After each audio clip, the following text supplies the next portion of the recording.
Ok, cela conclut le témoignage d'Alex Thompson. Nous allons maintenant écouter Matthew Ehret. Merci. Je dois dire que cette présentation a dépassé mes attentes. Et je pense qu'elle donne très bien le ton pour que je puisse reprendre le flambeau. Je voudrais juste revenir sur un seul point, qui est que peu importe ce que l'oligarchie peut souhaiter, légalement ou officiellement, la revendication de posséder l'âme ou le corps et la liberté des gens n'a aucun rapport avec la réalité. Il y a une loi naturelle qui est supérieure à la loi qu'ils souhaitent imposer à l'univers. Et c'est une partie du problème avec les penseurs de la Tour d'Ivoire. Ils veulent toujours que l'univers obéisse à leur modèle mathématique et ils piquent des crises de rage lorsqu'ils découvrent que l'univers est beaucoup plus créatif et bien moins linéaire qu'ils ne le souhaiteraient. Il s'agit donc d'une sorte de complexe de Dieu qui signe finalement la chute des empires dans l'histoire à chaque fois que vous voyez l'oligarchie s'auto-cannibaliser et s'effondrer sous ses propres contradictions. C'est quelque chose de naturel, ça doit se produire ainsi. La question est de savoir si nous sommes prêts à tolérer ce niveau de folie et d'immoralité au point de sombrer avec. Et c'est le même défi pour chaque génération, ce n'est pas nouveau. Et à l'évidence, nous sommes au bout du système. Je vais faire quelque chose d'un peu différent.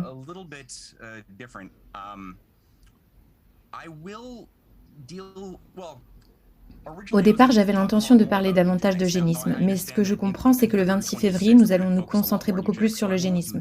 Je ne le ferai donc pas, je poursuivrai plutôt le thème qu'Alex a soulevé, mais je le ferai en traitant d'abord de la situation actuelle pendant environ 8 minutes, juste pour faire comprendre ce qu'est la mainmise britannique dans les affaires mondiales actuelles, avec un peu plus de détails, à l'aide d'une petite vidéo d'1 minute de Justin Trudeau, ici au Canada, où nous avons l'ombre du nombre qui a été imposée au peuple pour mener une politique qui ne vient pas vraiment de lui. Je pense que tout le monde reconnaît qu'il est plutôt vide. C'est un peu une jeune version de Biden. Toute sa vie a été en quelque sorte manipulée. Mais la question qui se pose est la suivante. Si ce type ressemble à une poupée Ken sans cerveau ni âme pour prendre des décisions, quel est alors le pouvoir derrière le pseudo-trône ? Je vais donc commencer par une vidéo, puis je reviendrai en arrière au 19e siècle en me focalisant un peu plus sur le Canada, juste parce que c'est quelque chose d'actuel au vu de ce qui se passe en ce moment à Ottawa. Et nous continuerons ensuite jusqu'aux batailles de l'après-guerre pour voir comment cette chose s'est métamorphosée et a été recalibrée après la Seconde Guerre mondiale. On va faire ça de façon sommaire. Je vais essayer de pas trop simplifier, mais évidemment, c'est une question complexe. Et je vais essayer de restituer ce qui doit être compris en étant rigoureux. La première chose, c'est la vidéo que j'ai promise, que je vais lancer maintenant. Elle dure environ 1 minute et demie.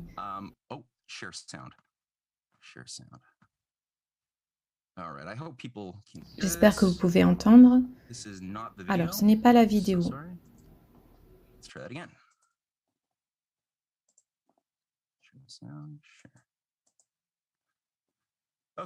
Pouvez-vous voir Canadian Press? Je la vois. Parfait. Moi, Justin Pidget Trudeau, jure d'être fidèle et de porter une véritable allégeance à Sa Majesté la Reine Élisabeth II, Reine du Canada, à ses héritiers et successeurs, avec l'aide de Dieu. Moi, Justin Pidget Trudeau, jure solennellement et sincèrement d'être un serviteur fidèle et loyal de Sa Majesté, la Reine Élisabeth II, en tant que membre du Conseil privé de Sa Majesté pour le Canada. Sur toutes les questions à traiter, à débattre et à résoudre au Conseil privé, je déclarerai fidèlement, honnêtement et véritablement ma pensée et mon opinion. Je garderai secrètes toutes les affaires qui me seront confiées et révélées en cette qualité ou qui seront traitées secrètement en Conseil. D'une manière générale, je ferai en toute chose ce qu'un fidèle et véritable serviteur doit faire pour Sa Majesté avec l'aide de Dieu. Moi, Justin Pidget Trudeau, je promets et jure solennellement et sincèrement que j'exercerai véritablement et fidèlement, au mieux de mes compétences et de mes connaissances, les pouvoirs et la confiance qui me sont conférés en tant que Premier ministre avec l'aide de Dieu.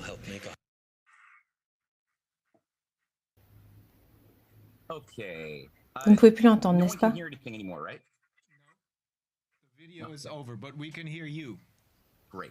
Donc, c'est assez déroutant pour les personnes qui ont vu ça en 2017. Ce n'est pas le genre de choses que l'on attendrait d'un chef d'État prétendument démocrate lorsqu'il prononce un serment comme cela après une élection. Mais là encore, Trudeau n'est pas vraiment le chef de l'État, comme nous avons pu le constater. Il est à la fois membre du conseil privé, ce qui est indispensable pour occuper un poste ministériel au gouvernement ou dans l'opposition. Mais le véritable chef d'État est le gouverneur général, cet homme plus âgé qui se tient à côté de lui et qui est la personne nommée pour exécuter les pouvoirs et l'autorité de la couronne, afin de donner la sanction royale à tout texte qui devient loi au Canada. Vous avez des lieutenants-gouverneurs positionnés dans chaque province, vous avez un bureau de conseil privé, toute cette structure byzantine étrange au-dessus de l'aspect public apparent de notre prétendue démocratie dans cette monarchie du Nord, qui est encore une fois très déroutante pour beaucoup de gens. Nous allons approfondir un peu ce dont il s'agit. Quelle est cette anomalie et de quoi fait-elle partie au niveau international? Comment a-t-elle vu le jour? J'ai donc préparé une série de diapositives. Il faut simplement retenir que le Canada fait après tout partie du Commonwealth. Le Commonwealth britannique, c'est quelque chose qui a été créé à la fin des années 1930 afin de préparer, pour ainsi dire, la transformation de l'image extérieure de l'Empire britannique. Aujourd'hui, il y a environ 54 pays dans le Commonwealth britannique, dont le centre est le Royaume-Uni. La reine d'Angleterre en est le chef. Cette entité occupe un territoire d'environ 12,2 millions de miles carrés et 2,4 milliards de personnes sont représentées sur ce territoire, soit 21% de la superficie mondiale.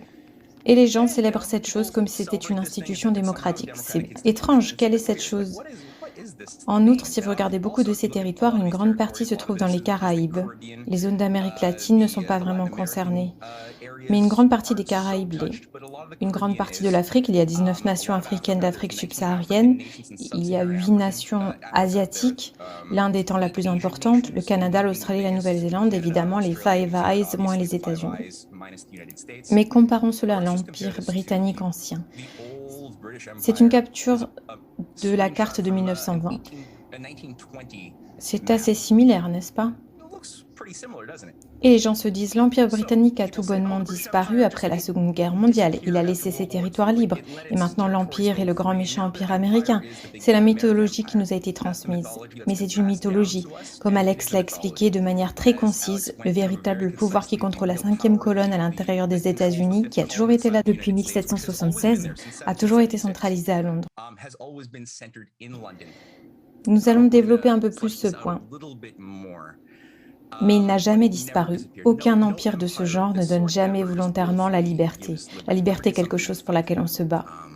En quelques mots, la question des intérêts actuels, ce n'est pas seulement quelque chose qui s'est produit dans les années 1880-1890 avec l'accaparement des terres en Afrique et la création par Cecil Rhodes de De Beers et Lonhro et d'autres intérêts miniers. Il s'agit d'un rapport de 2016. C'est un rapport incroyable, rédigé par une organisation à but non lucratif qui a réalisé des audits sur les intérêts britanniques. Ces intérêts qui contrôlent l'exploitation minière en Afrique avec des sièges sociaux soit au Royaume-Uni, soit dans les territoires du Commonwealth, cotés à la bourse de Londres. Et j'ai ajouté une petite citation ici. C'est un nouveau colonialisme britannique qui se bat pour les ressources énergétiques et minières africaines. Il est dit que 101 sociétés cotées à la bourse de Londres, la plupart d'entre elles britanniques, possèdent des exploitations minières dans 37 pays d'Afrique subsaharienne et contrôlent plus de 1000 milliards de dollars des ressources les plus précieuses de l'Afrique. Le gouvernement britannique a utilisé son pouvoir et son influence pour faire en sorte que les sociétés minières britanniques aient accès aux matières premières de l'Afrique. C'était le cas pendant la période coloniale. Et c'est encore le cas aujourd'hui. Ce rapport est disponible gratuitement en ligne au format PDF. Je ne vais pas entrer dans les détails. Il s'agit de plus de 70% des intérêts miniers qui comprennent également le raffinage des matériaux par des entreprises qui se trouvent dans les territoires sous contrôle britannique. Quelle est l'infrastructure qui permet cela ? Il y a quelque chose que beaucoup de gens ne savent pas. Il s'agit d'une organisation affiliée à la fondation Bill and Melinda Gates ainsi qu'à la Banque mondiale appelée Crown Agents, agents de la couronne. Elle a été créée en 1833 selon son autodescription officielle comme une émanation de la couronne. Elle ne fait pas partie du gouvernement, mais son autorité provient de la source de tous les honneurs, la couronne elle-même. C'est ainsi que s'est formée cette sorte de structure byzantine de gouvernement fantôme. Il y a une sorte de hiérarchie de l'autorité. Elle ne vient pas du consentement des gouvernés, elle vient du souverain singulier, la couronne, qui que ce soit en tant qu'institution héréditaire. Donc cette organisation a été créée en 1833 en tant que filiale du Bureau des colonies britanniques pour gérer l'infrastructure matérielle, entre autres, des colonies internationales de l'Empire. Elle a changé plusieurs fois de nom au fil des ans et en 1996, elle a été rebaptisée Agent de la Couronne pour l'administration des gouvernements étrangers. Et elle gère également l'infrastructure sanitaire, y compris les protocoles Covid de l'Europe de l'Est, en particulier de l'Ukraine. Elle gère de nombreux pays africains, le Sud-Soudan, la Birmanie, et elle s'occupe de la gouvernance. Elle aide ces pays à adapter leurs mécanismes de gouvernance en fonction des normes de la Banque mondiale et du FMI. Elle est présente et fait cela depuis très longtemps, ce qui est très étrange. Et encore une fois, ils se nomment eux-mêmes agents de la couronne. Ce n'est pas moi qui les calomnie ou les qualifie ainsi, et ça existe, comme je l'ai dit, depuis très très longtemps. C'est donc un aspect de cette chose en termes de maintien de l'Empire de l'ombre. En ce qui concerne ce système géré par le Commonwealth et la City de Londres, les îles Caïmans et les banques offshore en sont le centre. Il y a un merveilleux documentaire que les gens peuvent regarder sur YouTube, The Spider's Web, Britain's Second Empire, qui est même disponible sur YouTube. Il aborde le sujet de manière plaisante, mais il montre clairement qu'à l'échelle internationale, 24% des services financiers transitent par un grand nombre de paradis fiscaux, des îles Caïmans, des Caraïbes et d'autres paradis fiscaux offshore contrôlés par les Britanniques. Mais c'est aussi là que se trouve le centre mondial du blanchiment d'argent, de la drogue et du financement du terrorisme. Les gens se disent la drogue, c'est juste un fléau naturel de notre société, le terrorisme, c'est une chose naturelle. Mais en réalité, ce n'est pas du tout le cas, c'est très artificiel. Ce n'est pas comme ça que la société produit ces fléaux sociologiques. Ce sont des maladies créées qui sont de nature géopolitique, pas même de nature religieuse, qui sont cultivées depuis le sommet. Il s'agit d'un rapport sénatorial de 2012 mené sur longue période par le sénateur Carl Levin, récemment décédé, qui s'appelle « Vulnérabilité des États-Unis en matière de blanchiment d'argent, de drogue et de financement du terrorisme, l'affaire HSBC », dans le cadre duquel il a été révélé que le HSBC était la première banque offshore au monde en matière de blanchiment d'argent. Comme Alex l'a souligné, la HSBC a été créée en 1865 afin de mettre en œuvre et de gérer le commerce de l'opium pour détruire la Chine. Cela n'a jamais cessé. Ils ont été reconnus coupables et sont fait taper sur les doigts avec une amende de 1,9 milliard de dollars. Puis ils ont été autorisés à nommer leur propre commissaire aux comptes qui a siégé pendant 5 ans et autant que je sache, ils continuent à faire ce qu'ils ont toujours fait et possèdent également une énorme participation dans Air Canada. Si vous prenez Air Canada, vous verrez des panneaux HSBC partout, un élément d'infrastructure du triangle d'argent qui a été mis en place tout au long du XXe siècle. Vous avez la photo de la reine à côté de la banque Coutts. C'est sa banque personnelle, qui a également été reconnue coupable en 2012 de blanchiment d'argent de la drogue. La banque a payé sa petite amende de 10 millions de dollars et la mauvaise publicité a fait que les comptes offshore responsables de la faillite de Coutts, qui effectuait le blanchiment, ont été vendus à la Banque royale du Canada, qui effectue actuellement les mêmes opérations. Pour résumer.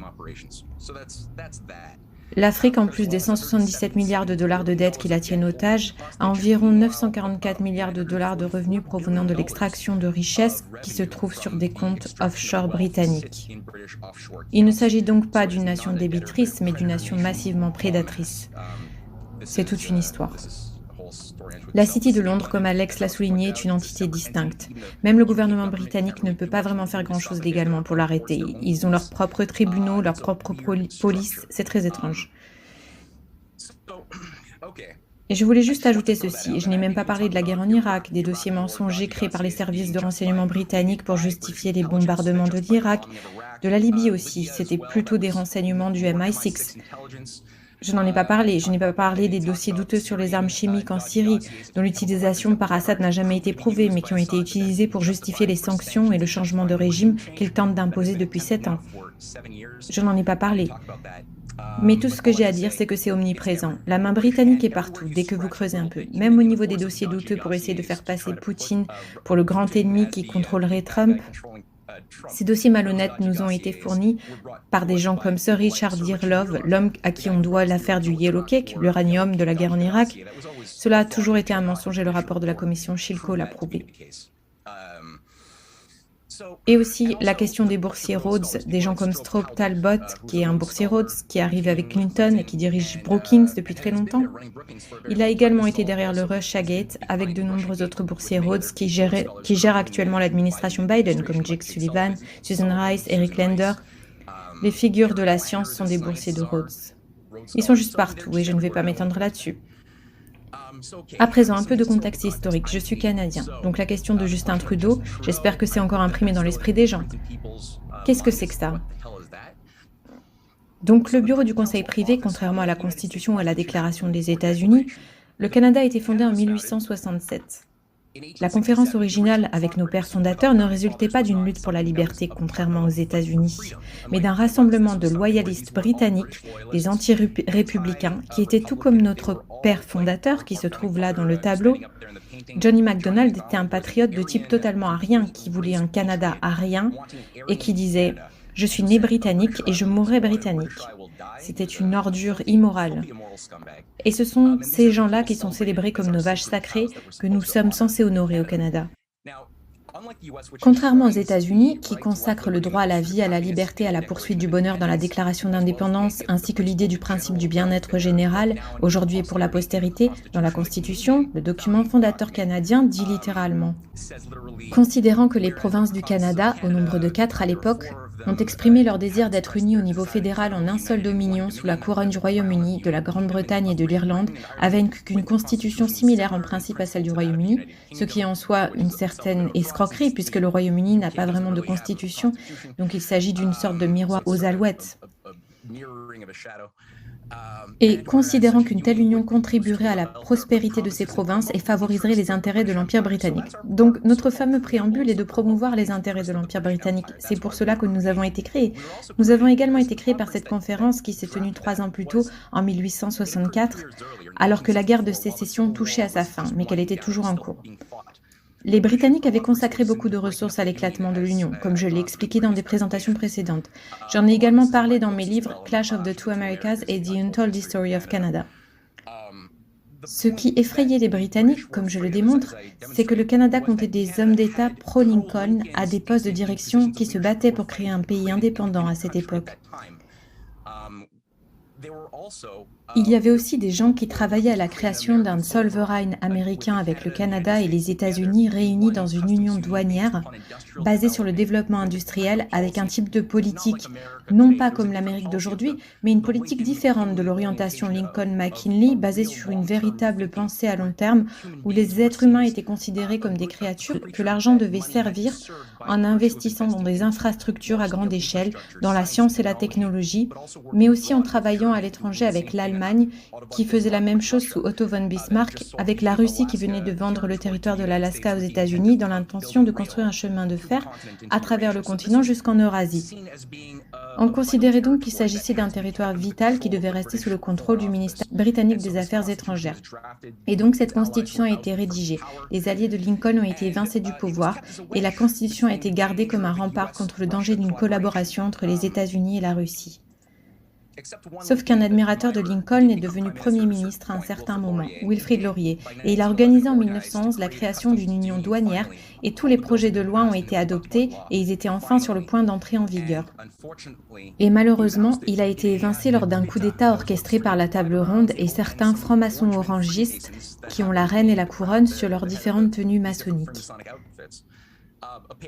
Un article a été rédigé que j'ai publié sur le site de Canadian Patriot qui reprend ces détails. À peine 2 ans plus tard, Wilfrid Laurier écrit à son proche allié Oscar Douglas Skelton que le Canada est maintenant gouverné par une junte siégeant à Londres, connue sous le nom de Table Ronde, avec des ramifications à Toronto, Winnipeg, Victoria.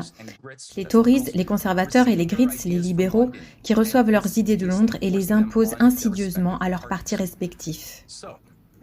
C'était donc un aveu direct de l'homme lui-même. Il avait pour projet de faire du Canada, en l'espace d'une génération, une nation à l'image de Lincoln, avec une population de 60 millions d'habitants, basée sur l'électrification et l'industrialisation à grande échelle. Tout cela a été évincé, terminé, et la table ronde a repris le contrôle. Robert Borden, son remplaçant, était un membre de la table ronde qui a fini par contrôler la Chatham House du Canada dès sa création en tant que premier président. En 1918, la table ronde avait déjà initié une prise de contrôle du gouvernement britannique. Ils avaient évincé Heber Asquith du gouvernement travailliste en 1916, non pas qu'il soit un type formidable, mais ils voulaient vraiment avoir un contrôle total sur les termes du traité de Versailles et la fin de la Première Guerre mondiale. L'un des problèmes était qu'ils avaient besoin des États-Unis. Ils avaient vraiment besoin de la puissance des États-Unis derrière eux, et ça a toujours été l'objectif de la conception de Cecil Rhodes. Lord Lothian, qui était un membre éminent de la table ronde à l'époque et ambassadeur aux États-Unis, avait écrit. Son autre nom était Philip Kerr.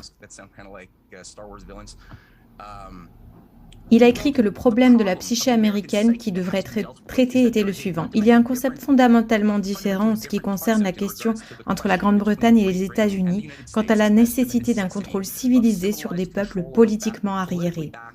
Les habitants de l'Afrique et de certaines parties de l'Asie se sont révélés incapables de se gouverner eux-mêmes. Pourtant, l'Amérique n'a non seulement aucune notion de cet aspect du problème, mais a été amenée à croire que le fait d'assumer ce type de responsabilité relève de... Je n'arrive pas à dire ce mot, d'un impérialisme inique. Donc c'est un problème, n'est-ce pas? Les Américains auraient ce problème qui ne comprendraient pas qu'il y a une responsabilité qui incombe à l'homme blanc, qu'ils devraient imposer parce qu'ils seraient tout simplement scientifiquement meilleurs que les personnes à la peau plus foncée. Ils doivent imposer moralement et scientifiquement un contrôle anglo-américain sur les peuples arriérés et ils ne le comprennent pas. Non pas qu'il n'y ait pas d'Américains qui l'aient compris, et cela fait à nouveau partie du problème de l'État profond américain que j'ai mentionné, qu'Alex a un peu évoqué. Que s'est-il passé? Il y a donc eu plusieurs tentatives de nouveaux ordres mondiaux. Ce qu'on voit aujourd'hui n'est pas nouveau. J'ai fait allusion dans des présentations précédentes. Mais en 1919, vous avez eu la création de la Chatham House, du traité de Versailles, la Société des Nations, le tout orchestré par Lord Milner, qui à cette époque était une figure de proue contrôlant la politique étrangère britannique avec d'autres membres de la table ronde. L'idée de la Société des Nations était de créer un pacte de sécurité collective, l'article 10, de se débarrasser de la souveraineté nationale sur l'économie et les affaires militaires et de créer effectivement un gouvernement mondial unique. Une partie de cela faisait également partie de la Fédération impériale, un peu comme l'Union européenne. C'est ce qu'ils voulaient pour, en résumé, pour le monde. Pourquoi cela a-t-il échoué? Parce qu'il y a eu des gens au Canada, les libéraux avaient fait un retour aux années 1920 et ils ont résisté. Les mouvements de l'État libre d'Irlande ont résisté. Des gens comme Warren Harding qui a été assassiné. Je dis assassiné car j'ai jamais vu de preuve du contraire. Le président américain est mort après avoir mangé des huîtres empoisonnées. Mais le fait est que des nationalistes ont résisté et n'ont pas succombé à cette pression à l'époque. Donc ça s'est essoufflé et ils ont réessayé. En 1933, il y a eu la conférence internationale des banquiers à Londres, centrée sur la Banque des règlements internationaux, la Banque d'Angleterre, et 66 nations y ont participé. L'idée était que la Grande Dépression serait résolue en transférant la souveraineté économique des États-nations vers une codification bancaire officiellement essentielle sous l'égide de la Banque d'Angleterre. Et ça a échoué car Franklin Roosevelt a retiré les délégations américaines de toute participation et tout s'est écroulé. J'en ai parlé en détail dans le chapitre 7 de mon livre Clash of the Two Americas. Puis il y a eu une autre tentative en 1944. Là encore, Roosevelt n'était pas encore décédé. John Maynard Keynes a été désigné cette fois pour représenter l'Empire britannique à la conférence de Bretton Woods avec l'idée d'une monnaie mondiale unique gérée par la Banque d'Angleterre appelée le Bancor, un taux de change international qui serait effectivement une monnaie mondiale unique, en imaginant que les Américains qui étaient sortis de la Seconde Guerre mondiale comme le seul pays intact seraient le moteur ou les exécutants d'une reconquête anglo-américaine des nations du monde dont beaucoup avaient combattu pendant la guerre et dont beaucoup avaient des idées d'indépendance et de liberté bien vivantes dans leur cœur. Ce n'était pas acceptable. J'ai une petite citation de Franklin Roosevelt que j'aime beaucoup, dans laquelle il dit « Ceux qui cherchent à établir des systèmes de gouvernement basés sur l'enrégimentement de tous les êtres humains par une poignée de dirigeants individuels appellent cela un nouvel ordre. Ce n'est pas nouveau et ce n'est pas l'ordre. » C'était une citation très forte. Donc pour reprendre un peu là où Alex s'est arrêté, il y a un livre intitulé As He Saw It, écrit en 1946 par le fils de Roosevelt et son assistant personnel, Elliot Roosevelt. Et il y retrace une grande partie des luttes entre Roosevelt et le gang de Churchill, qui essayait toujours d'entraîner les États-Unis dans une confrérie de contrôle à la Cecil Rhodes, à la Five Eyes, ce qui était déjà en train de se produire depuis la transformation de la Black Chamber en NSA en 1930, qui s'est intégré de plus en plus dans le système britannique des Five Eyes, ce qui a toujours été la volonté de Cecil Rhodes. Et donc dans ce livre, c'est un excellent livre, les gens peuvent le trouver en ligne, ils pourraient l'acheter, devraient l'acheter, il est sur archive.org. Je l'utilise beaucoup. Et donc en 1944, après un conflit avec Churchill à la conférence de Téhéran, il me semble, je ne suis plus trop sûre de la conférence, mais il s'adresse à Eliot en disant « Tu sais, à de nombreuses reprises, les hommes du département d'État ont essayé de me cacher des messages, de les retarder, de les retenir d'une manière ou d'une autre, juste parce que certains de ces diplomates de carrière ne sont pas en accord avec ce qu'ils savent, je pense. » Ils devraient travailler pour Winston. En fait, la plupart du temps, ils travaillent pour Winston Churchill. Quand on y pense, un certain nombre d'entre eux sont convaincus que la façon dont l'Amérique doit mener sa politique étrangère est de découvrir ce que font les Britanniques et de le copier. On m'a dit il y a 6 ans de nettoyer le département d'État. C'est comme le Bureau des Affaires étrangères britannique. Ainsi, le Bureau des services stratégiques, l'OSS, n'avait pas été nettoyé. Il y avait beaucoup de problèmes, encore beaucoup de patriotes et de nationalistes intégrés dans les services de renseignement américains au sein de l'OSS qui posaient problème à ceux qui voulaient prendre le contrôle.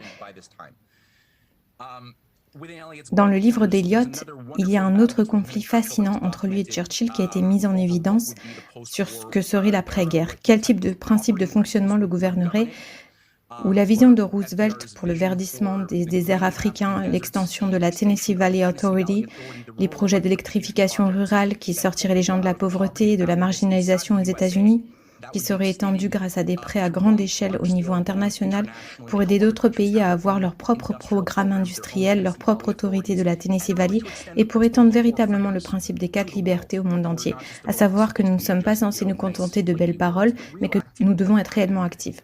C'est pourquoi à Bretton Woods, l'équipe keynésienne a perdu. Et Harry Dexter White, qui est devenu le premier directeur du FMI, lui aussi mort dans des circonstances mystérieuses, la délégation américaine sous sa direction avait gagné et s'était assuré que même la Chine, l'Inde, l'Afrique, l'Amérique du Sud, la Russie participeraient tous à la réception des projets de la Tennessee Valley Authority, tous approuvés par la délégation américaine. La délégation britannique s'est opposée à tous ces projets et même à cette époque, alors que Roosevelt avait pour socle une alliance Russie-Chine-États-Unis, la Russie a souscrit à hauteur d'1 milliard de dollars au FMI à l'origine, avant que le rideau de fer ne l'oblige à en sortir. Tout ça pour dire que je radote, mais dans ce petit extrait que j'ai sélectionné, il décrit la soirée en parlant avec Eliot après s'être confronté à Churchill en disant « Je parle d'une autre guerre, je parle de ce qui arrivera à notre monde si, après cette guerre, nous permettons à des millions de gens de retomber dans le même semi-esclavage. » Ne pense pas un instant, Eliot, que les Américains seraient en train de mourir dans le Pacifique ce soir s'il n'y avait pas eu la cupidité à courte vue des Français, des Britanniques et des Hollandais. Devrions-nous les laisser faire encore une fois ? Ton fils aura à peu près le bon âge, dans 15 ans ou 20 ans. Une phrase, Eliot, ensuite je te flanquerai dehors. Je suis fatiguée. C'est cette phrase. Quand nous aurons gagné la guerre, je ferai tout mon possible pour que les États-Unis ne soient pas forcés d'accepter un plan qui servira les ambitions impérialistes de la France ou qui aidera ou soutiendra l'Empire britannique dans ses ambitions impériales.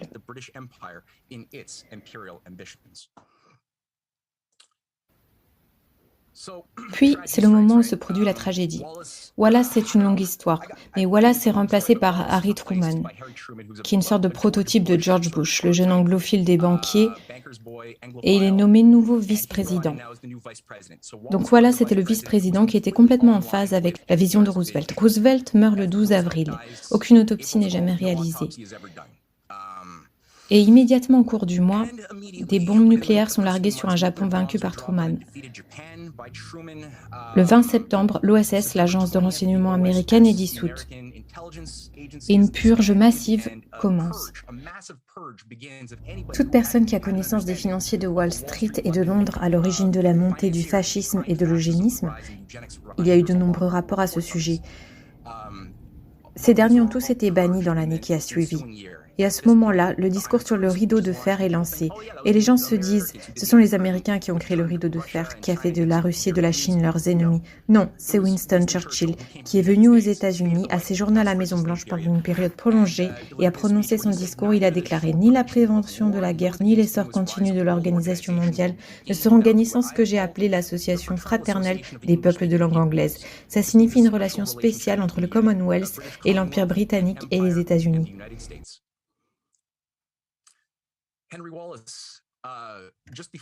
Henry Wallace, juste avant d'être limogé, était secrétaire au commerce et se battait contre cette folie qui lavait le cerveau des Américains pour en faire des foules paranoïaques, effrayées par l'infiltration et la conspiration communiste. Tout le McCarthyisme était une véritable atrocité dirigée par le FBI comme une dictature. Ce qui était le cas, les États-Unis étaient devenus une dictature sous le FBI. Il a alors déclaré « Le fascisme dans l'après-guerre poussera inévitablement à l'impérialisme anglo-saxon et finalement à la guerre avec la Russie. Déjà, les fascistes américains discutent et écrivent sur ce conflit et l'utilisent comme excuse pour leur haine interne et leur intolérance envers certaines races, croyances et classes. »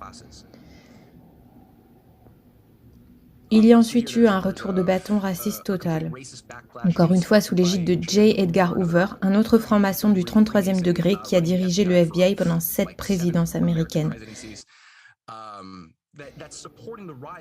Il soutenait la montée du racisme, le démantèlement des libertés civiles pour les Afro-Américains, entre autres, mais aussi la coordination avec la CIA, qui est bientôt reconstituée pour créer un nouveau système de gestion beaucoup plus conforme à la politique étrangère britannique.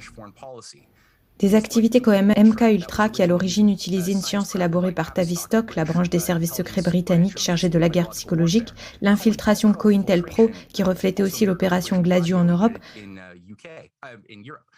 Toutes ces choses ont été déployées et justifiées par les termes et conditions de l'ère de la destruction mutuelle assurée. Donc ça continue. Wallace est renvoyé après avoir prononcé son discours. La doctrine Truman est annoncée une fois de plus. Qui est le principal organisateur de la doctrine Truman? L'un des principaux est George McGee, un boursier de Rhodes. La CIA centrale est créée en septembre 1918. C'est alors une sorte de nouvelle agence de renseignement reconstituée et nettoyée. Harry Dexter White meurt. Le FMI est détourné car lui faisait partie de l'équipe de Roosevelt qui à ce moment-là, en 1948, se battait pour faire élire Wallace sous la direction du Parti progressiste aux élections de 1948. Vous trouverez de grands patriotes des États-Unis qui sont morts ou ont vu leur carrière anéantie au sein de ce réseau.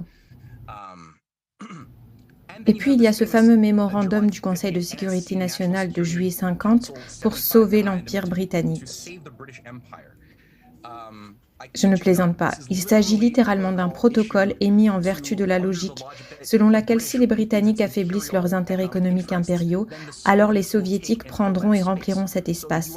Donc l'intérêt de la politique étrangère américaine doit être de préserver les intérêts britanniques à l'étranger. Et c'est là que le FMI et la Banque mondiale ont été de plus en plus remaniés pour utiliser le colonialisme économique partout où c'était nécessaire. Si vous ne pouvez pas empêcher l'indépendance politique d'une nation, sabotez au moins son indépendance économique. Une figure intéressante est celle de Clement Attlee, Premier ministre de l'après-Seconde Guerre mondiale, qui avait fait cette observation majeure. Nous avons vu à maintes reprises qu'il existe un autre pouvoir que celui qui a son siège à Westminster, la City de Londres, un terme commode pour désigner un ensemble d'intérêts financiers est en mesure de s'opposer au gouvernement du pays. Ceux qui contrôlent l'argent peuvent mener une politique intérieure et extérieure contraire à celle décidée par le peuple. Donc encore une fois, vous avez même des Britanniques, donc ce n'est pas le gouvernement britannique. Le peuple britannique est également victime, ainsi que de nombreuses personnalités au sein du gouvernement britannique, de ce pouvoir supérieur aux branches officielles visibles du gouvernement.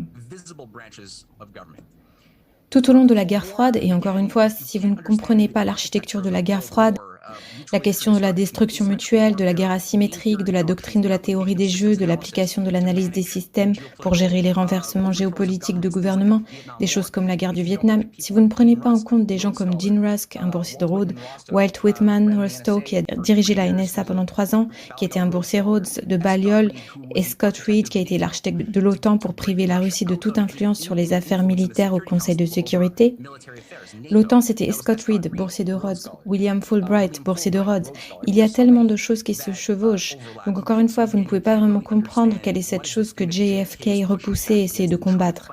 Quelle était la chose contre laquelle Eisenhower mettait en garde dans son discours sur le complexe militaro-industriel?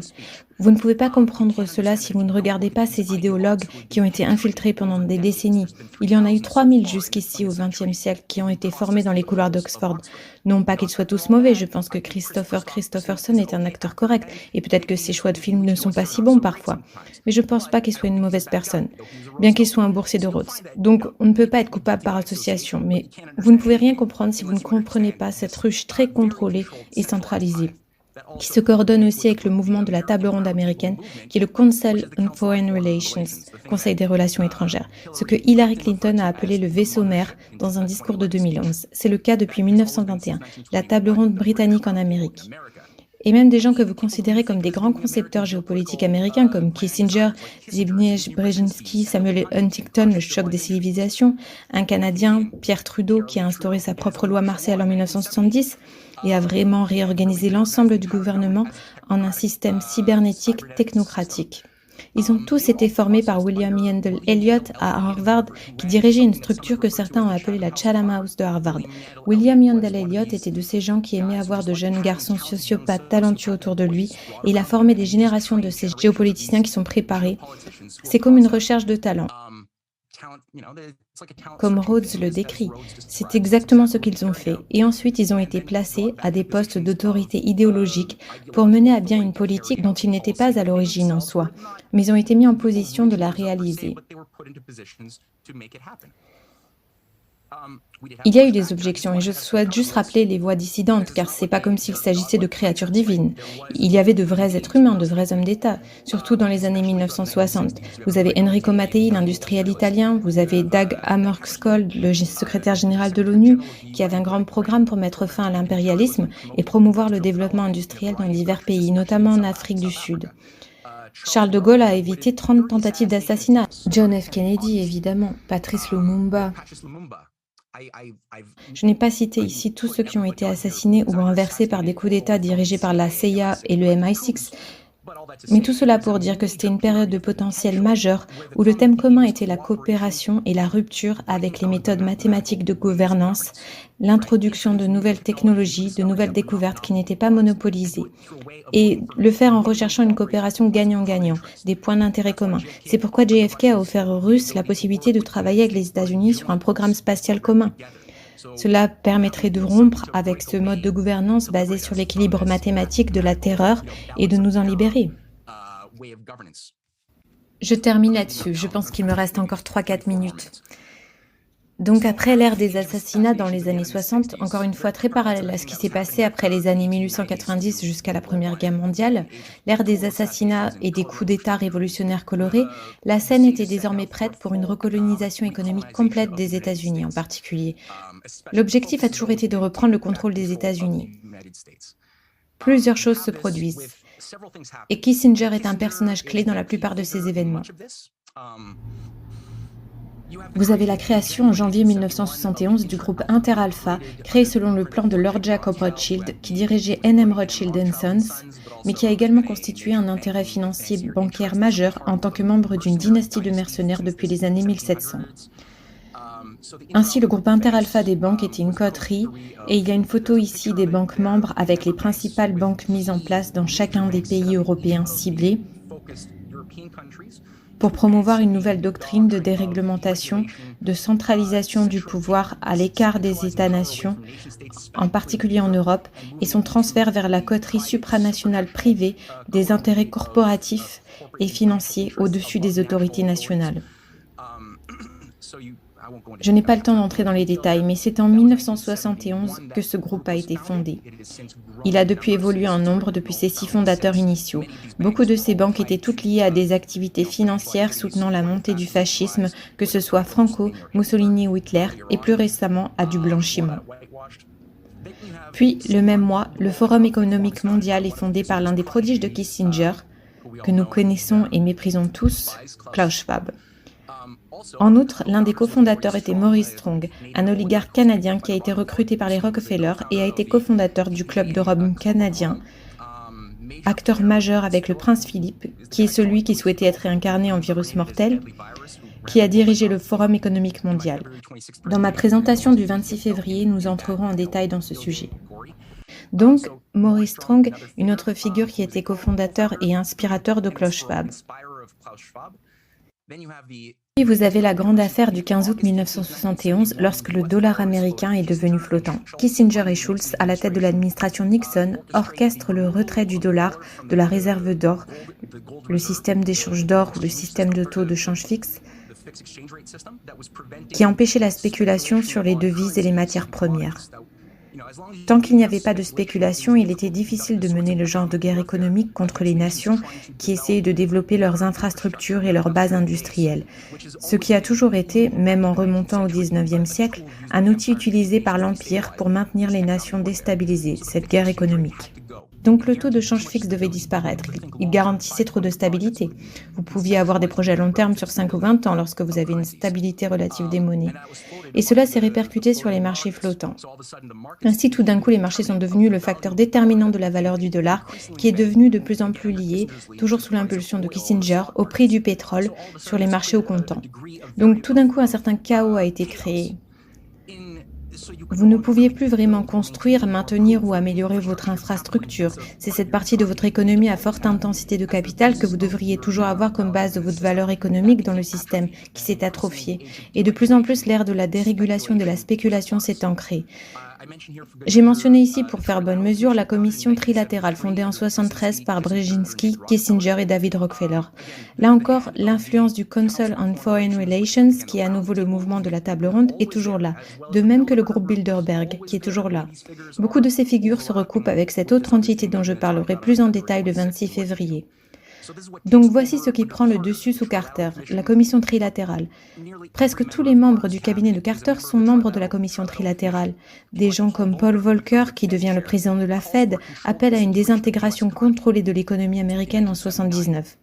C'est-à-dire que les taux d'intérêt sont portés à 20% ou plus pendant 2 ans, détruisant les petites et moyennes entreprises et ne laissant que ces mastodontes de multinationales capables de survivre et de prospérer et d'engloutir par des fusions-acquisitions. Henry Kissinger prononce à ce moment-là un discours à la Chatham House au Royaume-Uni, décrivant la différence entre les points de vue de Churchill et de Roosevelt sur l'après-guerre, et décrivant, et les gens peuvent le lire, le discours complet est une annexe de mon 2e volume. Il décrit comment il préférait la manière de concevoir la géopolitique de Churchill à celle de Roosevelt, qu'il considérait comme obsolète et incompatible avec la réalité. Mais il y décrit aussi l'époque où il était secrétaire d'État sous Nixon, et il dit « Les Britanniques ont été en réalité tellement utiles qu'ils sont devenus un participant des délibérations internes américaines à un degré probablement jamais pratiqué entre nations souveraines. » Au cours de mes fonctions à la Maison-Blanche, je tenais alors le Bureau des Affaires étrangères britannique mieux informé et plus étroitement engagé que le département d'État américain. C'était symptomatique. Un aveu total.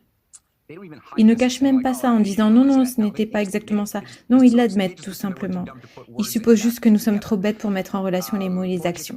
Lord Jacob Rothschild, en 1983, a prononcé un discours disant « 2 grands types d'institutions géantes, la Société de services financiers mondiale et la Banque commerciale internationale, avec une compétence commerciale mondiale, peuvent converger pour former le conglomérat financier ultime, tout-puissant et à plusieurs têtes. » Il fait référence à l'effondrement de la division des activités bancaires. Commerce, investissement, fiducie, assurance, toutes ces activités avaient auparavant sous Roosevelt été conçues dans des compartiments séparés afin que vous ne puissiez pas spéculer avec l'épargne des gens. Vous ne pouviez pas le faire légalement. Il parlait de supprimer ces compartiments afin de pouvoir créer un nouveau type de banque universelle qui fait tout, ce que nous pourrions appeler aujourd'hui too big to fail, trop gros pour faire faillite. C'est ce qui a été fait à l'origine en Grande-Bretagne sous le Big Bang de Margaret Thatcher, où la première vague de banque universelle a été créée à Londres, ce qui lui a permis de reprendre encore plus de contrôle qu'auparavant. On assiste à l'effondrement quasi total d'une bulle spéculative qui entraîne l'effondrement de 25% de la bourse de New York. Pour éviter l'effondrement, Alan Greenspan est appelé à la rescousse et normalise immédiatement les instruments financiers créatifs, autrement appelés dérivés, qui étaient auparavant illégaux pour la plupart. Ces instruments étaient connus sous le nom de junk bonds. des dettes titrisées qui n'avaient aucune valeur mais qui étaient tout de même titrisées, puis investies dans des assurances qui étaient également titrisées afin que les gens puissent. C'est complexe, mais c'est fou. Ce n'est pas une façon de créer de la valeur et c'est devenu une sorte de tumeur cancéreuse qui s'est développée dans l'économie au point qu'en 92, lorsque le traité de Maastricht a été signé, créant l'Union européenne comme une nouvelle consolidation pour se débarrasser des États-nations et du droit des nations et mettre leur propre crédit à le contrôler en Europe, il y avait environ 2000 milliards de dollars de produits dérivés. La même année, l'Union soviétique s'est dissoute. La fin de l'histoire est célébrée. George Bush dit en 90 à l'ouverture de la guerre du Koweït que « Nous avons devant nous l'opportunité de forger pour nous-mêmes et pour les générations futures un nouvel ordre mondial. Lorsque nous réussirons, et nous réussirons, nous avons une véritable opportunité avec ce nouvel ordre mondial. » C'est donc à ce moment-là que Margaret Thatcher se vante d'avoir durci la position de Bush, qui hésitait sur la question de l'opération Tempête du désert.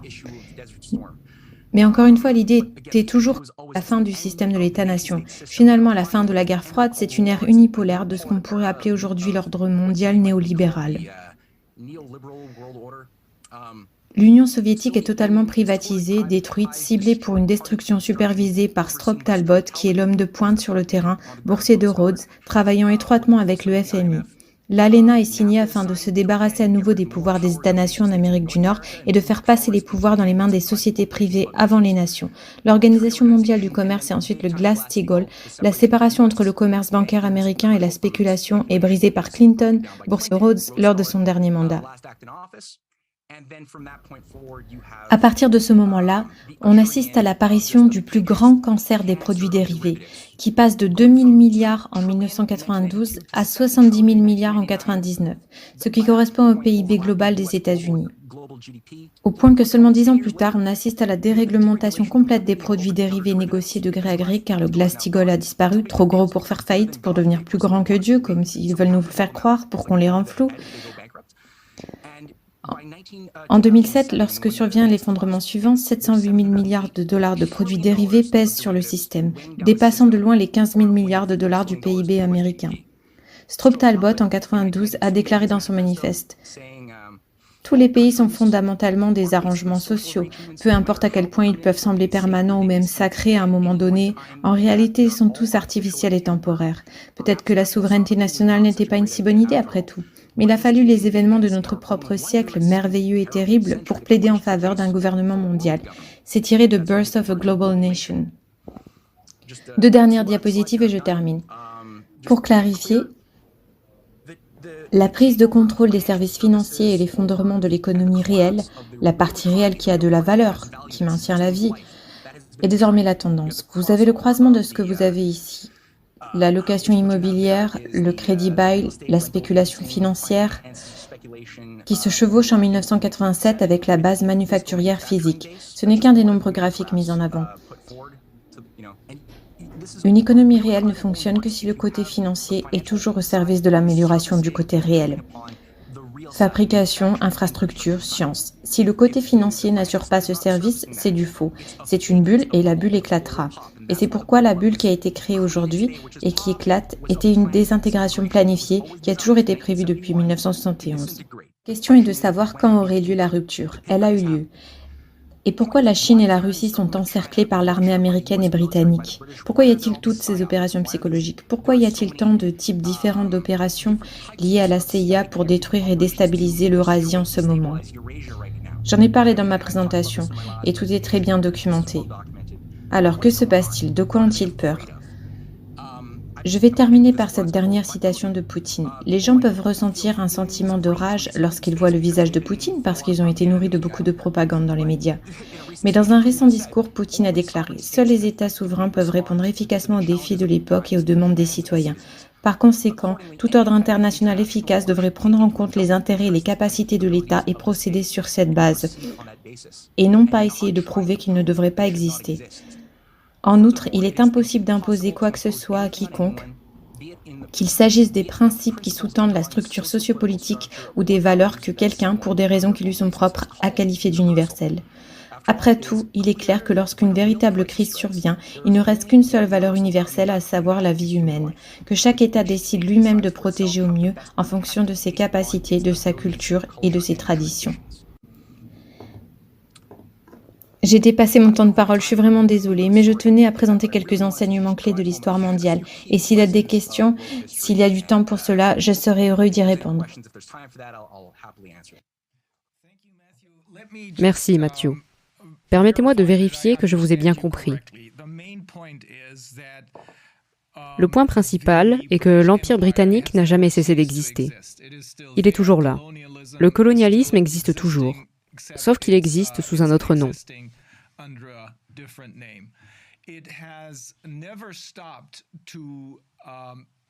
Il n'a jamais cessé d'essayer de tirer les États-Unis en arrière. Mais pour une raison qui nous échappe, il n'a pas vraiment réussi. Est-ce le résultat de tout cela? Est-ce ce que nous voyons avec l'idée de l'État profond?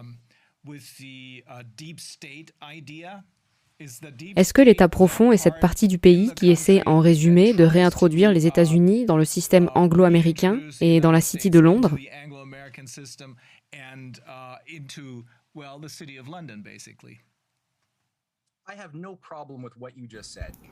Je n'ai aucun problème avec ce que vous venez de dire. Oui, je n'ai aucun problème avec ça.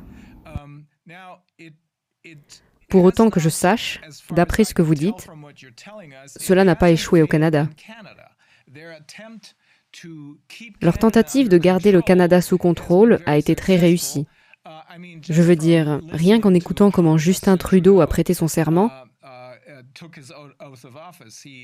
il a juré allégeance à la couronne britannique, à la reine d'Angleterre. Cela ne dérange-t-il pas les Canadiens? Pour ceux qui le savent, c'est un changement de paradigme, mais il y a une grande dissonance cognitive qui a été mise en place par des années et des générations de conditionnement. Voilà ce qu'il en est. Dans un des chapitres que je traite, la création d'un nationalisme synthétique au Canada a été organisée par nul autre que Lord Milner lui-même, qui a dirigé le Road Trust en 1909 et est venu au Canada avec McIntyre, qui est le fondateur de la géopolitique dans sa forme moderne. Mais à l'époque, il était le directeur de la London School of Economics de la Fabian Society. Il a démissionné de son poste de directeur de la London School suite à une offre faite par Lord Milner, qui fait partie de la table ronde, ce qui passe donc par Oxford. Donc vous avez la LSE et ensuite Oxford. Il a donc démissionné de son poste pour venir au Canada avec Milner afin de formuler une grande stratégie visant à déterminer comment maintenir le Canada comme un rempart entre la Russie et les États-Unis, mais aussi avec l'Allemagne. Car à l'époque, l'Allemagne n'était pas du tout un État fasciste. Il y avait encore beaucoup d'impulsions anticoloniales et antifascistes à des postes de pouvoir très élevés, autour de la société Friedrich List et d'autres. Donc il y a justement une citation où Milner dit « Parmi les 3 plus grands dangers pour l'Empire britannique, ce qu'on préfère est une plus grande cohésion. » Donc les 3 principaux scénarios pour l'avenir du Canada sont le premier, une plus grande cohésion et une intégration à la Fédération britannique. Ça ne va probablement pas se produire. Vous avez toujours Wilfrid Laurier, un admirateur de Lincoln et d'autres. Donc le plus grand danger est une plus grande coopération avec les États-Unis des États de 1909. C'est la plus grande menace pour l'Empire britannique. Le juste milieu est la croissance d'un nationalisme canadien. Et il rajoute « Les Canadiens sont si merveilleusement ignorants des forces plus vastes de l'histoire et ils se sentent supérieurs aux Américains dans presque tous les domaines. » C'est facétieux et c'est fantastique. Ce sont ces mots. C'est juste fantastique à quel point ils sont ignorants. Et nous devrions suivre cette perspective et leur créer véritablement un nouveau nationalisme. Et c'est exactement ce qui est devenu toute la tendance du XXe siècle, aboutissant à la création artificielle du drapeau canadien avec une feuille d'érable qui ne veut rien dire. Contrairement aux autres pays où les drapeaux veulent dire quelque chose, ici c'est juste une feuille d'érable. C'est ce qu'elle signifie. Et des gens comme Vincent Massé, qui était son prodige, est devenu notre premier gouverneur général canadien qui a dirigé et géré une grande partie de tout ça. C'était tous des eugénistes. Ils ont également créé la Canadian Fabian Society, qui est toute une histoire dirigée par 5 boursiers Rhodes en 1931. Mais oui, au Canada, il y a une grande dissonance cognitive et beaucoup de mythes qui ont été créés et qui sont des vaches sacrées auxquelles nos esprits ont peur de se frotter. Mais maintenant que nous voyons le système démontrer sa véritable nature tyrannique qu'il a toujours eue, mais comme nous n'y résistions pas, nous ne la ressentions pas. Mais à présent, dès que vous demandez quelque chose d'humain comme la liberté, vous voyez le masque tomber. Désormais, je pense que les gens sont beaucoup plus réceptifs à l'idée de se demander « Mais qu'est-ce qu'il se passe vraiment? Qu'est-ce que cette chose appelée Canada ?» Je pense que dans l'ensemble, les leçons des grands patriotes qui ont été évincés dans l'histoire du Canada, par exemple, nous avons eu notre dernier gouvernement national en 1963, qui a été renversé par un coup d'État dirigé par un boursier Rhodes. Il y a donc une soif de comprendre, et je pense que plus les gens voient et réfléchissent à ce que Justin Trudeau a dit en 2017 et qu'ils observent ce qui s'est passé, plus ils arrivent à relier les choses entre elles. Ce qui est très important, c'est de se demander ce que devrait être une véritable nation souveraine. Nous savons ce qu'elle n'est pas maintenant, mais que devrait-elle faire? Parce que nous avons de sérieux objectifs en matière de prix, répartition de la production alimentaire, chaîne d'approvisionnement et des infrastructures. Comment gérer cela de manière cohérente pour s'assurer que nos enfants, non seulement ne deviennent pas des esclaves dans ce système dystopique, mais aussi qu'ils aient une vie dans laquelle ils puissent s'épanouir, où nous puissions investir dans une banque nationale qui serve les intérêts du peuple avec d'autres nations qui s'organisent de manière commune. C'est toute une discussion qui doit vraiment avoir lieu. Et je pense que les manifestations actuelles à Ottawa sont une bonne étincelle. Il y a une aspiration à présent comme je n'en ai jamais vu pour ces grandes idées. C'est le nationalisme canadien, nationalisme s'affirmant plutôt contre la couronne britannique en substance, non? En substance, c'est basé sur un principe qui n'est pas artificiel. C'est vraiment basé sur le droit de nourrir nos familles, de travailler, d'avoir une vie, les choses absolument fondamentales. Une dernière question. Le pouvoir de la City de Londres, combiné à la 5e colonne de Wall Street, est-ce bien le cas? Ai-je bien compris que tout cet argent, tout ce pouvoir, était en mesure de déclencher 2 guerres mondiales, la Première et la Deuxième Guerre mondiale, avec ces mastodontes financiers finançant les 2 camps? Oh oui, absolument. J'ai l'impression d'avoir utilisé beaucoup de temps, mais oui. Ok. Je voulais juste m'assurer que je ne vous avais pas mal compris. Et enfin, les 2 guerres mondiales, quiconque peut commencer 2 guerres mondiales, n'a probablement aucun problème. Parce que, je l'ai noté, comme vous l'avez dit, pour créer des maladies comme le terrorisme et le commerce de la drogue. Donc, en substance, cela a aussi été créé, ou a été mis en place par ces mastodontes financiers que sont la City de Londres et Wall Street. Oui, et je voudrais juste ajouter une petite chose à ce sujet. C'est que les Britanniques, j'ai réalisé une interview avec Alex Krainer basée sur une merveilleuse trilogie qu'il a écrite sur le projet britannique original du Nouvel Ordre mondial, sous la direction de gens comme Lord Halifax, les conciliateurs de la Grande-Bretagne, qui étaient des gens comme Neville Chamberlain, qui faisaient partie d'une opération qui, jusqu'en 1939-1940, voulait toujours avoir des alliances fascistes anglo-américaines avec Hitler et Mussolini et d'autres, pour gérer le monde dans le cadre d'un nouvel ordre mondial et appliquer la politique eugéniste du contrôle de la population dans le cadre d'une société gérée de manière scientifique depuis le plus haut niveau. C'était un projet jusqu'à l'éviction de Neville Chamberlain lorsque Hitler est devenu un monstre à la Frankenstein qui ne se conformait plus aux ordres et qu'il avait de plus grandes ambitions pour être à la tête du monde au lieu d'être un exécutant secondaire de la volonté d'une classe bancaire. C'est alors qu'ils ont dû changer de stratégie et abandonner ce plan. Il y a toute une histoire là-dessus, mais oui, l'oligarchie, la leçon que je tire et que je souhaite que tout le monde tire de ça, c'est que les oligarchies se plantent beaucoup. Elles ne sont pas aussi puissantes qu'elles veulent nous le faire croire.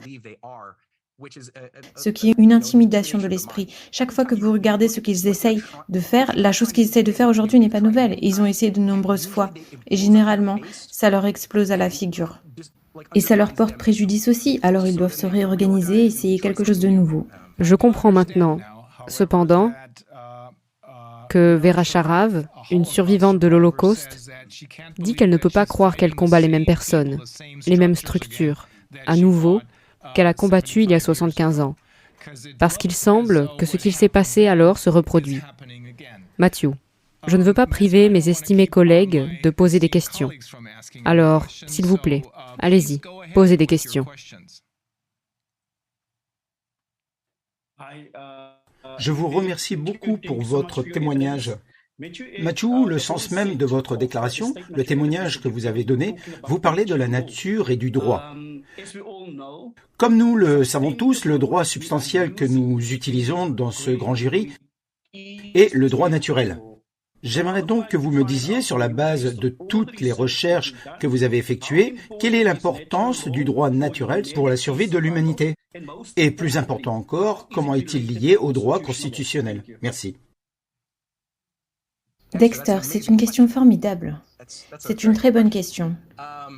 D'après moi, toute l'histoire du monde a été façonnée par une bataille entre la loi artificielle, je veux dire, l'humanité est la seule espèce que nous connaissons qui crée et améliore les lois des systèmes autour desquels nous nous organisons.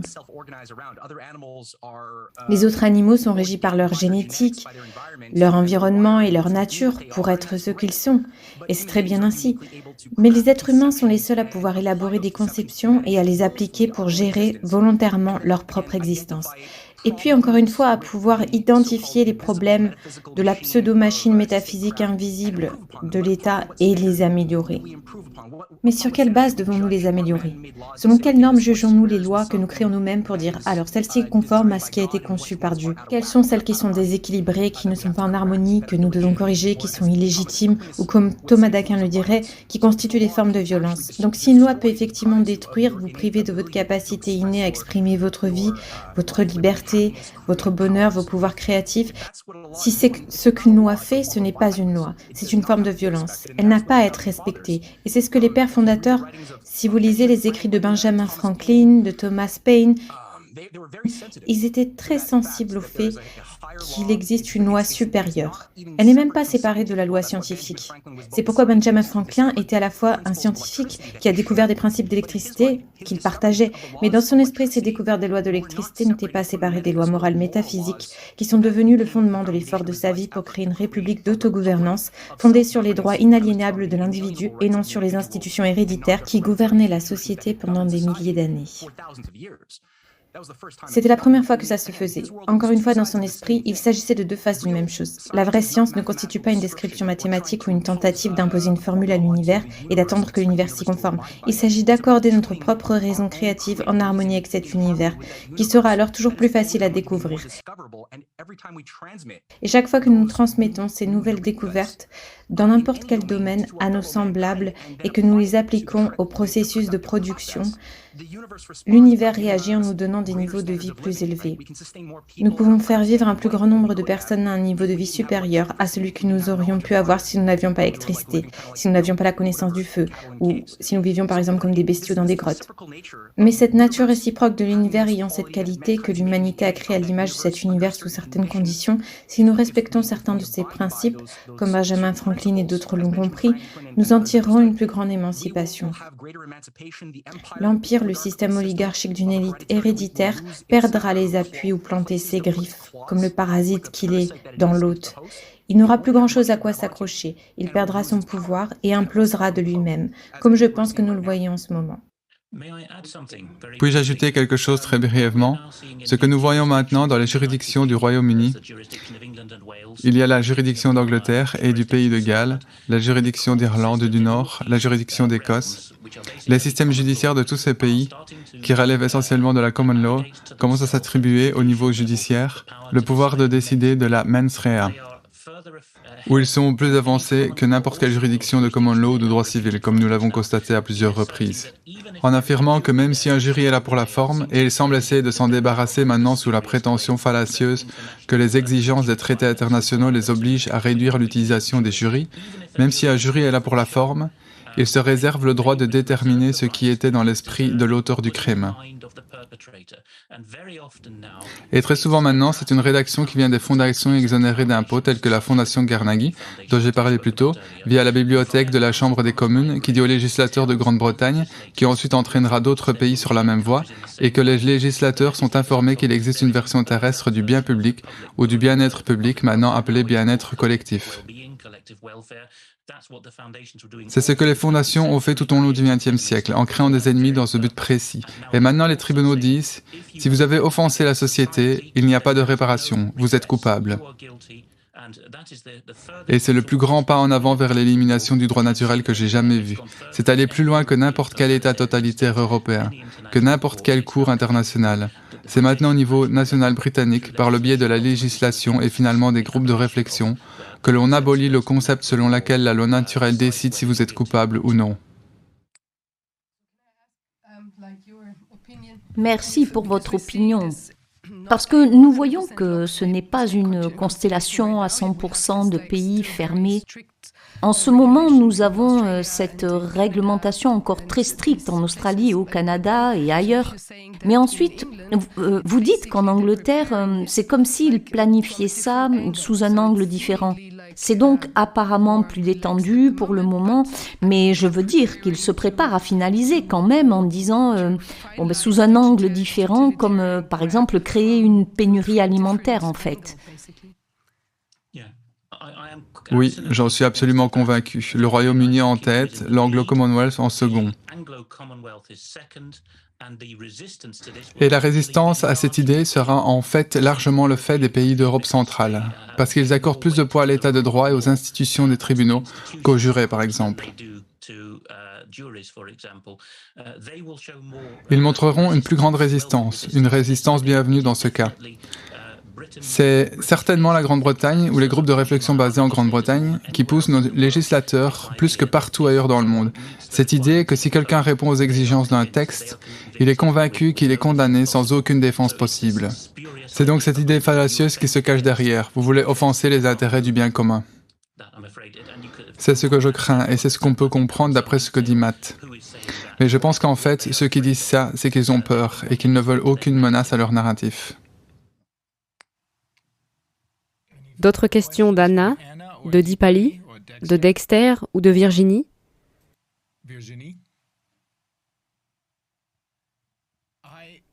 J'ai une question.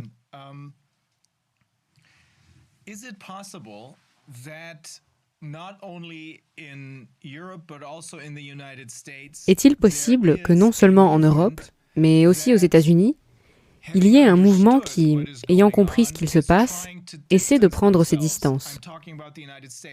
Je parle des États-Unis qui essaient de prendre leurs distances par rapport aux Européens, et en particulier par rapport à la City de Londres, parce que nous sommes tout simplement ensevelis sous les dettes et que nous portons trop de poids mort avec nous. Je dis ça en termes courants. Qu'en pensez-vous, Alex et Matthew?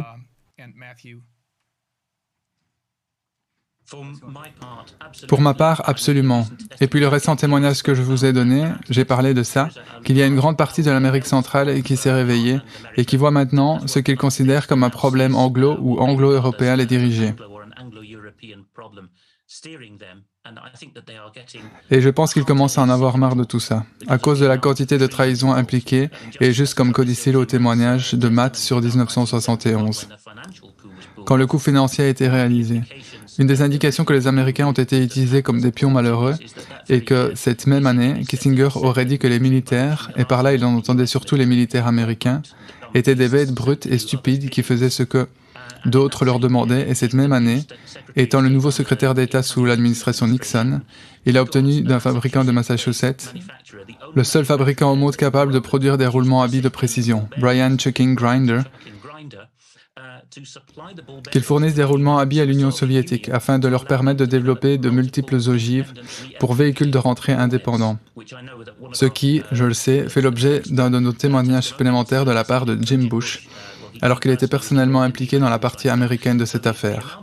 La quantité de trahison impliquée est telle que là où les États-Unis avaient une avance militaire ou économique, la cabale dont nous parlons l'a délibérément abolie, et j'ai le sentiment très fort, grâce à mes contacts prolongés avec les États-Unis, qu'une grande partie des Américains ne souhaitent pas abolir leur héritage anglo-saxon, leur héritage de la common law, mais ils en ont complètement assez du leadership intellectuel britannique et européen. C'est parfaitement logique. Je ne voudrais pas trop parler parce que je sais que nous sommes en train de dépasser le temps imparti ici. Mais juste rapidement, il y a des 5e colonnes en Russie. Chaque pays a ses propres colonnes. Ils ont leur propre bataille entre les forces légitimes qui représentent leur culture contre ces autres infiltrations parasitaires. Je dirais qu'en Eurasie, vous avez eu un repli plus sérieux, au point qu'il y a une véritable Je ne pense pas que ce soit un jeu, je pense qu'il y a une véritable stratégie alternative qui a été déployée en dehors du cadre de la prison de l'OTAN, qui est en train d'imploser et qui a toujours été conçue pour imploser. Et je pense qu'il y a des forces aux États-Unis, je le vois actuellement surtout au niveau des États, qui ne veulent pas sombrer avec le bateau qui coule. Il y a des forces partout en Europe aussi. Malheureusement, les pouvoirs exécutifs fédéraux de la plupart des gouvernements transatlantiques ont été en grande partie récupérés. Pas toujours entièrement, mais à un niveau assez déprimant. Donc, je ne suis pas un expert en planification géopolitique et j'espère que les forces créatives seront capables d'utiliser les autocontradictions et la folie de l'Empire à leur avantage. Puisqu'encore une fois, cet Empire, une fois qu'il réussira, il ne pourra que se détruire également. Et je vois qu'il y a des gens qui veulent avoir un futur, qui veulent survivre et qui s'organisent naturellement.